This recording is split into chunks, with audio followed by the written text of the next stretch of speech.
একা নির্বাচন করুক, প্রমাণ করুক যে মানুষের ভোট তাদের জন্য আছে। দাঁড়াক একা, প্রমাণ করে দিক যে জাতি তাদের সাথে আছে। সেটা তারা করতে চাচ্ছে না। তারা কার সঙ্গে যাচ্ছেন? সেই দলের সাথে যাকে তারা চাঁদাবাজির জন্য অভিযুক্ত করেছেন, যাদেরকে বলেছেন হ্যাঁ ভোটে জন্ম, না ভোটে শেষ হয়ে যাবে, যাদের মৃত্যু ঘন্টা বেজে গেছে, কাবিননামা সই করেছে, বুড়িগঙ্গার পানি দিয়ে তাদেরকে কাবিননামা সই করেছে, বুড়িগঙ্গাতে নিয়ে ধোয়াবে, জমজম দিয়ে ধোয়ানোর চেষ্টা করেছিল। তাদের সাথে আবার কি যে আলোচনা করছে, এটা কিসের আলোচনা? এটা লোভের আলোচনা, লাভের আলোচনা, এটা সিটের আলোচনা, এটা আসনের আলোচনা, এটা মন্ত্রিত্বের আলোচনা।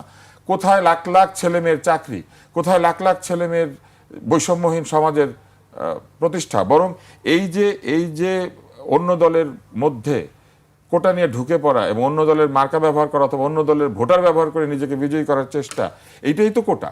এইটাই তো যোগ্যতাহীনভাবে অন্যকে ব্যবহার করে নিজে লাভ করার চেষ্টা।